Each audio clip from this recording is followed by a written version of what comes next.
વાત અમરેલી જિલ્લામાં વરસાદી માહોલ છે। સાવરકુંડલા શહેર અને ગ્રામ્ય વિસ્તારોમાં વરસાદ। સાવરકુંડલા શહેરમાં નદી બજાર મેઇન બજારમાં વરસાદી પાણી વહેતા થયા। સાવરકુંડલાના મોટા ભમોદરા, વંડા, ઝીઝુડા, કાના તળાવ, હાથસણી સહિતના ગામોમાં વરસાદ આવતા વાતાવરણમાં ઠંડક પ્રસરી હતી।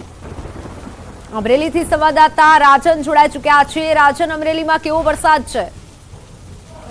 મિત્તલ, આમ તો છેલ્લા 5 દિવસથી સતત વરસાદી માહોલ છે, પરંતુ જે રીતે હવામાન વિભાગની આગાહી છે અને ભારે વરસાદની સંભાવનાઓ છે તે પ્રકારનો વરસાદ હજુ સુધી અમરેલી જિલ્લામાં જોવા મળ્યો નથી। કેટલાક છૂટાછવાયા વિસ્તારોમાં વરસાદ પડી રહ્યો છે। આજે પણ સવારથી વરસાદી માહોલ છે। બગસરા અને ત્યારબાદ હવે સાવરકુંડલાના કેટલાક ગામોમાં વરસાદ થયો છે, પરંતુ હજુ સુધી જે રીતે હવામાન નિષ્ણાંતો અને હવામાન વિભાગ જે રીતે આગાહી કરી રહ્યું છે તે પ્રકારનો વરસાદ અમરેલી જિલ્લામાં હજુ સુધી નથી જોવા મળી રહ્યો। મિત્તલ જી રાજન, આભાર માહિતી બદલ। વાત રાજકોટની। રાજકોટ શહેરમાં જામ્યો છે વરસાદી માહોલ। Raiya road, 150 foot ring road સહિતમાં વરસાદ નોંધાયો। કાલાવડ રોડ, સાધુવાસવાણી રોડ પર વરસાદ નોંધાયો તો ગાંધીગ્રામ, યુનિવર્સિટી રોડ સહિતના વિસ્તારોમાં વરસાદ પડ્યો। વરસાદના પગલે રસ્તા પર પાણી ભરાયા। રાજકોટમાં પણ વરસાદી માહોલ જામ્યો છે। કાલાવડ રોડ, સાધુવાસવાણી રોડ પર વરસાદ નોંધાયો છે। રાજકોટના ગ્રામ્ય વિસ્તારોમાં પણ વરસાદી માહોલ જામેલો છે। રાજકોટમાં પણ વરસાદ થઈ રહ્યો છે, જોકે રાજકોટના નીચાણવાળા વિસ્તારોમાં વરસાદી પાણી ભરાયા હતા અને જેથી વાહન ચાલકો ફસાયા હતા। સવારથી ધીમી ધારે વરસાદ પડી રહ્યો છે। રાજકોટમાં ઠેર ઠેર પાણી ભરાયાના દ્રશ્યો સામે આવ્યા હતા। રાજકોટમાં પણ હવે વિધિવત રીતે ચોમાસું બેસી ગયું છે, જે પ્રમાણે હવામાન વિભાગની સૌરાષ્ટ્રમાં વરસાદની આગાહી હતી। રાજકોટમાં વરસાદ નોંધાયો છે તો આણંદમાં વરસાદની ધમાકેદાર એન્ટ્રી થઈ છે। કેટલાક વિસ્તારોમાં પવન સાથે ધોધમાર વરસાદ થયો। લાંબા સમયના ઉકળાટ બાદ વરસાદના પગલે વાતાવરણમાં ઠંડક પ્રસરી। આણંદ, વિદ્યાનગર, કરમસદ, આણંદ તાલુકા સહિત જિલ્લામાં વરસાદ શરૂ થયો। આણંદથી સંવાદદાતા જનક જોડાઈ ચૂક્યા છે। જનક, આણંદમાં કેવો વરસાદ છે અને કેવું હાલ ત્યાંનું વાતાવરણ? ચોક્કસ હાલ વરસાદની સિઝન શરૂ થઈ છે એવું આજે લાગ્યું। લગભગ 7 દિવસ પહેલા 2-3 મિનિટ આણંદના અલગ અલગ તાલુકાઓમાં પણ વરસાદ થયો હતો, પરંતુ ગઈકાલથી આણંદમાં વરસાદ વિધિવત શરૂ થયો છે। તારાપુર, ખંભાત તેમજ આણંદ તાલુકાના ગ્રામીણ વિસ્તાર, કરમસદ, મોગરી, ગાના બધે વરસાદ શરૂ થયો છે। ખૂબ ભારે જે બફારો હતો એમાંથી હાલ વાતાવરણમાં ઠંડક પ્રસરી છે અને લોકોને એક રાહત મળી છે ઠંડકના કારણે। તેમજ આ ખેતીલાયક વરસાદ શરૂ થયો છે એવું ચોક્કસ કહી શકાય કે આ રીતે જો વરસાદ હવે ચાલુ રહે તો હવે જે આગામી જે ડાંગરની સિઝન છે એ ધરતીપુત્રો માટે ખૂબ આશાવાદી સાબિત થઈ શકે છે। જી બિલકુલ જનક, આભાર માહિતી બદલ।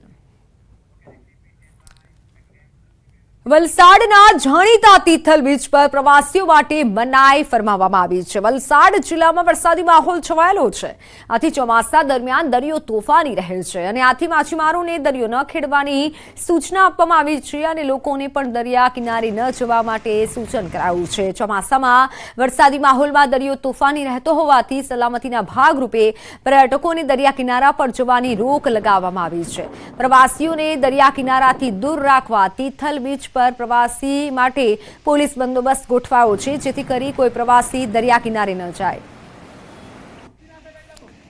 અન્ય મહત્વના સમાચાર સામે આવી રહ્યા છે। નીટ કૌભાંડ મામલે સીબીઆઈ એક્શન મોડમાં છે। ગુજરાતમાં 4 સ્થળો પર સીબીઆઈ તપાસ કરી છે। ગોધરા, ખેડા, આણંદ અને અમદાવાદમાં તપાસ તેજ કરાઈ છે।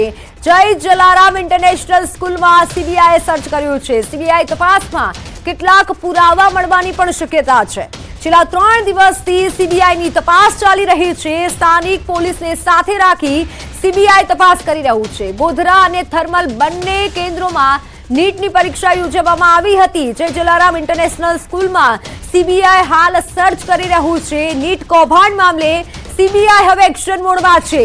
અલગ અલગ 4 સ્થળો પર સીબીઆઈ તપાસ કરી રહ્યું છે, કારણ કે અલગ અલગ ખુલાસા થઈ રહ્યા છે।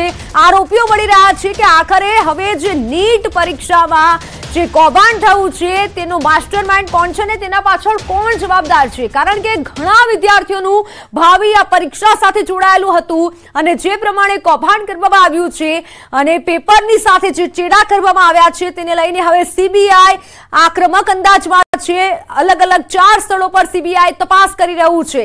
4 સ્થળો જેમાં ગોધરા અમદાવાદમાં તપાસ થઈ રહી છે, ખેડા પંચમહાલમાં પણ તપાસ આદરવામાં આવી છે। નીટ કેસમાં તપાસ થઈ રહી છે, ખેડામાં પણ પોલીસ પહોંચી છે, તપાસ કરી રહ્યું છે, સીબીઆઈ તપાસ કરી રહ્યું છે। મારી સાથે ફોનલાઈન પર સંવાદદાતા રાજેશ જોડાઈ ચુક્યા છે। રાજેશ, હાલ સીબીઆઈની કેવી તપાસ?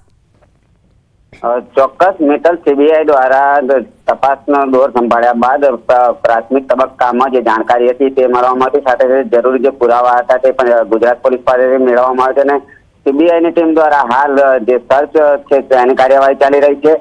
બીજી તરફ ગઈકાલે સીબીઆઈએ 4 આરોપીઓના કોર્ટમાં કસ્ટડી મેળવવા માટેના રિમાન્ડ અરજી રજૂ કરી હતી અને જેને આજે સુનાવણી બાદ હુકમ થવાનો છે, તેથી આરોપીઓનો કબજો મેળવવા માટે પણ એક સીબીઆઈની ટીમ હાલ સક્રિય બની છે।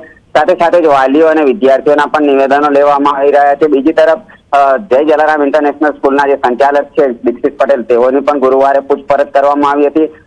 આજની જો વાત કરવામાં તો આજે ગોધરાના જય જલારામ પરવડી જે સ્કૂલ છે ત્યાં સાથે સાથે જે થર્મલ પરીક્ષા કેન્દ્ર હતું ત્યાં સીબીઆઈની ટીમો દ્વારા હાલ જે સ્ટાફ જોડાયેલો છે તે સ્ટાફની પૂછપરછ કરવામાં આવી હોવાનું જાણવા મળી રહ્યું છે। આ ઉપરાંત સીબીઆઈની ગોધરા સિવાયની જે અન્ય ટીમો છે તે પણ રાજ્યમાં ક્યાંક ને ક્યાંક હાલ તપાસ કરી રહી હોવાના પણ અહેવાલ જાણવા મળી રહ્યા છે। સીબીઆઈ હાલ જે 8 તારીખે સુપ્રીમ કોર્ટમાં જે સીબીઆઈ કૌભાંડનું જે જજમેન્ટ છે તે પૂર્વે ગુજરાતની જે તપાસ છે તેના મહત્વના જે કેટલાક પુરાવાઓ છે અને દસ્તાવેજો છે તે રજૂ કરવા માટે સીબીઆઈની ટીમ સક્રિય છે અને ગઈકાલે જ કોર્ટમાં જ્યારે સીબીઆઈના જે અધિકારી હતા તેઓ દલીલ કરી હતી ત્યારે કોર્ટ સમક્ષ પણ આ જ વાત જણાવી હતી કે આગામી 8 જુલાઈના રોજ સીબીઆઈનો જે સમગ્ર દેશમાં સીબીઆઈ કૌભાંડનો મામલો છે તે પૂર્વે જે ગુજરાત છે તેની તપાસ કરવાની હોય અને ગુજરાતની સીબીઆઈના જે ષડયંત્ર છે। જી બિલકુલ રાજેશ, આભાર સમગ્ર માહિતી બદલ। તો રાજકોટથી સમાચાર, હિરાસર એરપોર્ટ દુર્ઘટના ટળી છે। પિકઅપ ડ્રોપ એરિયામાં કેનોપી તૂટી છે। ભારે પવન સાથે વરસાદ થતા ઘટના બની। સદનસીબે કોઈ જાનહાનિના સમાચાર નથી। રાજકોટ હિરાસર એરપોર્ટ પર દુર્ઘટના બની છે। પિકઅપ ડ્રોપ એરિયામાં કેનોપી તૂટી હતી। કેનોપી તૂટવાના આજે દ્રશ્યો સામે આવ્યા છે। એક્સક્લુઝિવ દ્રશ્યો રાજકોટથી સામે આવી રહ્યા છે। ભારે પવનના કારણે આ દુર્ઘટના સર્જાઈ છે। જોકે અગાઉ 2 દિવસ પહેલા દિલ્હીમાં પણ આ જ પ્રમાણે ઘટના બની હતી। એરપોર્ટ પર ઉપરનો જે ભાગમાંથી જે પાણી ટપકવાની ઘટના બની હતી અને ભાગ બેસી ગયો હતો અને હાલ રાજકોટથી આ ઘટના સામે આવી છે। રાજકોટથી મારી સાથે સંવાદદાતા અંકિત જોડાઈ ચુક્યા છે। અંકિત, કઈ રીતે આ ઘટના બની, શું કોઈ જાનહાની? ચોક્કસ મિત્તલ, ખાસ કરી વાત કરવામાં આવે તો રાજકોટ શહેરથી 32 કિલોમીટર દૂર જે હિરાસર એરપોર્ટ આવેલું છે, આ હિરાસર એરપોર્ટ પાસે હિરાસર એરપોર્ટની અંદર જે ટેમ્પરરી ટર્મિનલ બનાવવામાં આવ્યું છે, આ ટેમ્પરરી ટર્મિનલની બહાર જે કેનોપી લગાવવામાં આવી હોય છે કે જ્યાં પિકઅપ અને ડ્રોપિંગનું સ્ટેન્ડ છે તે ખાસ કરીને આપવામાં આવ્યું છે, તે કેનોપી પડી હોવાના દ્રશ્યો છે તે હાલ અત્યારે સામે આવ્યા છે। તે સમગ્ર ઘટના ઘટી છે તે સવારના 11 વાગ્યાથી 11:30 વાગ્યાની વચ્ચે ઘટી હોવાનું છે તે સામે આવ્યું છે। સમગ્ર મામલે ન્યૂઝ 18 ગુજરાતી દ્વારા એરપોર્ટ ડિરેક્ટર દિગંત બોરા છે તેની સાથે વાતચીત કરવામાં આવી હતી। ત્યારે એરપોર્ટ ડિરેક્ટર દિગંત બોરાએ ન્યૂઝ 18 સાથેની ટેલિફોનિક વાતચીતમાં જણાવ્યું હતું કે જે પ્રમાણે સવારના 11 વાગ્યા આસપાસ વરસાદ વરસ્યો હતો ત્યારે વરસાદનું પાણી છે તે કેનોપી ઉપર એકઠું થયું હતું અને તેના જ કારણે કેનોપી તૂટી પડી હોવાનું સામે આવ્યું છે। જોકે સમગ્ર ઘટનાની અંદર એક પણ મુસાફરને જાનહાનિ ન થઈ હોવાના સમાચાર છે તે હાલ અત્યારે સામે આવી રહ્યા છે। જી મિત્તલ, બિલકુલ અંકિત, પરંતુ દિલ્હીમાં પણ આ જ પ્રમાણેની ઘટના સામે આવી, હવે રાજકોટથી ઘટના સામે આવી એટલે કે હવે એરપોર્ટ પણ સુરક્ષિત નથી। ચોક્કસ મિત્તલ, દિલ્હીમાં તાજેતરમાં જે ઘટના સામે આવી છે અને ત્યારબાદ આ રાજકોટની અંદર ઘટના સામે આવી છે। હજુ ચોમાસાની શરૂઆત થઈ છે। રાજકોટ શહેરની જો વાત કરવામાં આવે, રાજકોટ જિલ્લાની વાત કરવામાં આવે તો 3 ઇંચથી પણ વધુ વરસાદ છે તે સત્તાવાર રીતે પડ્યો નથી અને ત્યાં જ આ પ્રકારની ઘટના છે તે સામે આવી છે। ત્યારે આગામી દિવસોની અંદર ભારેથી અતિભારે પવન છે તે પણ ફૂંકાઈ શકે છે, વરસાદ છે તે પણ વધુ માત્રાની અંદર પડી શકે તેમ છે। ત્યારે જો વધુ વરસાદ પડે તો અન્ય જે કેનોપીનો ભાગ છે તે પણ પડી શકે તેમ છે। ત્યારે ચોક્કસ આ મામલે એરપોર્ટ ઓથોરિટીએ વિચારવું રહ્યું છે। બિલકુલ વિચારવું જોઈએ, કારણ કે વિદેશી મહેમાનો પણ આવતા હોય છે અને ખાસ કરી લોકોના જીવ જોખમમાં મુકાઈ શકે છે। એક તરફ ચોમાસું છે અને બીજી તરફ આવી જગ્યાએ જો આવી કોઈ ઘટના બને છે તો બીજી તો શું વાત કરવી। અંકિત, ચોક્કસ મિત્તલ, ખાસ કરીને વાત કરવામાં આવે તો સમગ્ર ઘટના જે સામે આવતા એરપોર્ટ પોલીસ છે તે પણ ઘટના સ્થળે દોડી ગઈ હતી. જોકે કોઈ જાનહાનિ ન થઈ હોવાના સમાચાર સામે આવતા એરપોર્ટ પોલીસે પણ રાહતનો શ્વાસ લીધો છે. બીજું કે સમગ્ર મામલાની ઘટના સામે આવતા એરપોર્ટ ઓથોરિટી દિલ્હી દ્વારા પણ રાજકોટ એરપોર્ટ ઓથોરિટીનો છે તે સંપર્ક કરવામાં આવ્યો છે ને કઈ રીતે આ સમગ્ર ઘટના બની તે બાબતનો રિપોર્ટ છે તે પણ મંગાવવામાં આવ્યો છે. સમગ્ર મામલે રાજકોટ એરપોર્ટ ઓથોરિટી દ્વારા દિલ્હી જે એરપોર્ટ ઓથોરિટી છે તેમને સમગ્ર મામલે રિપોર્ટ કરવામાં આવશે ને રિપોર્ટની અંદર શું કારણ દર્શાવવામાં આવે છે તે જોવું અતિ મહત્વનું બની રહેશે. જોકે હાલ જે પ્રમાણની ઘટના હીરાસર એરપોર્ટ ખાતે સામે આવી છે, સારી બાબત એ છે કે કોઈ જાનહાનિ નથી થઈ, પરંતુ એરપોર્ટ ઓથોરિટી અત્યારથી ચેતી જવાની જરૂર છે.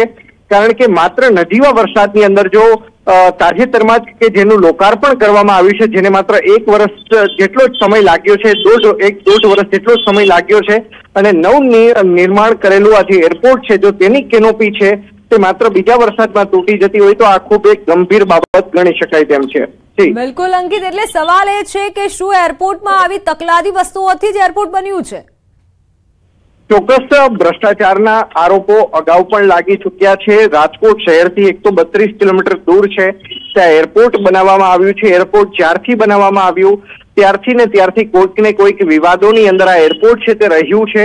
ત્યારે હવે સવાલ તો એ જ થાય છે કે માત્ર પાણી ભરાવા જેવી બાબતથી જો કેનોપી તૂટી જતી હોય તો તે કેનોપીની ક્વોલિટી કયા પ્રકારની હશે?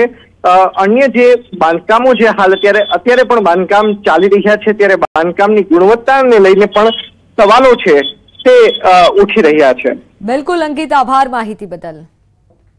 તો સવાલો એ જ ઉઠી રહ્યા છે કે જો કોઈ દુર્ઘટના સર્જાઈ હોત તો જવાબદાર કોણ? કારણ કે દિલ્હીમાં પણ આવી ઘટના બની છે અને હવે રાજકોટમાં આ ઘટના બની છે. વાત સુરતની. સુરતમાં બચુરા ગેટ વિસ્તારમાં કોર્પોરેશનની બેદરકારી જોવા મળી છે. સુરતના બચુરા ગેટ પાસે ખુલ્લી ગટરો જોવા મળી છે. ગટરના ઢાંકણા તૂટેલી હાલતમાં જોવા મળ્યા હતા. ગટરની બહાર માત્ર કુંડા મૂકી કોર્ડન કરવામાં આવ્યું છે. વાહન ચાલકોમાં પણ અકસ્માતનો ભય ફેલાયો છે. તંત્ર જાણે કે કોઈ ઘટનાની રાહ જોઈ રહ્યું હોય તેવું લાગી રહ્યું છે.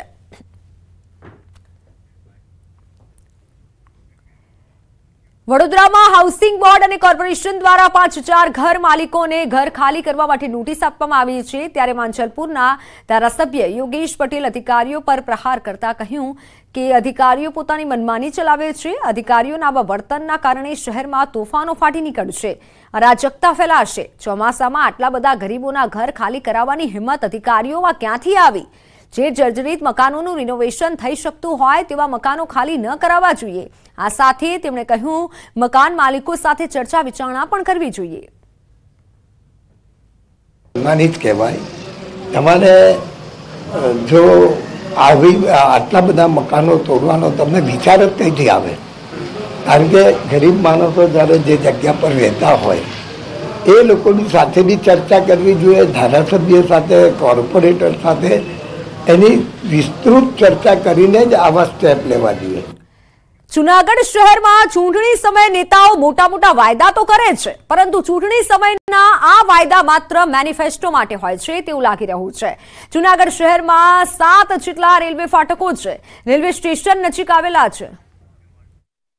गुजरात कोस्ट के लिए और जो विंड प्रिवेल करेगी डे 3, डे 4 और डे 4 और डे 5 के लिए वो 45 से 55 kmph और जो गस्टिंग होगी वो 65 kmph के आसपास रहने का पूर्वानुमान है. सर, अहमदाबाद गांधीनगर में क्या सिचुएशन? आज के लिए अहमदाबाद और गांधीनगर के लिए लाइट टू मॉडरेट रेन और साथ में थंडरस्टॉर्म की वार्निंग है. कौन से सिस्टम है? अभी एक cyclonic circulation north east Arabian Sea adjoining Saurashtra Kutch area बना है, जिसके कारण आज के लिए सौराष्ट्र और कच्छ रीजन के सारे डिस्ट्रिक्ट कवर है, जहां पर हैवी रेनफॉल की वार्निंग है और साथ में येलो अलर्ट जारी है.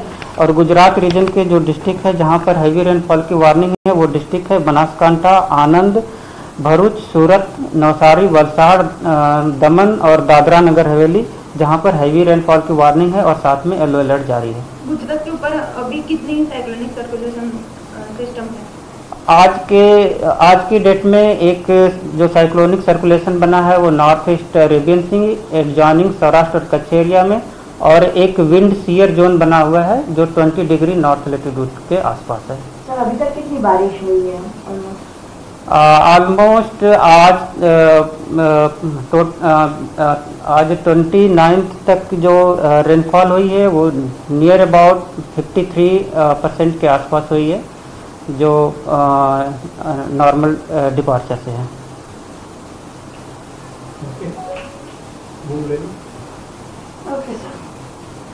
हो गया। તો હવામાન વિભાગની આગાહી, મોટી આગાહી વ્યક્ત કરવામાં આવી છે। દક્ષિણ ગુજરાતમાં વરસાદ રહી શકે છે। અમદાવાદ, ગાંધીનગરમાં હળવો વરસાદ પડી શકે છે। હવામાન વિભાગ દ્વારા પ્રેસ કોન્ફરન્સ કરી આજના દિવસ માટે આ આગાહી વ્યક્ત કરવામાં આવી છે। તો હાલ સમાચારોમાં સમય થયો છે વિરામનો।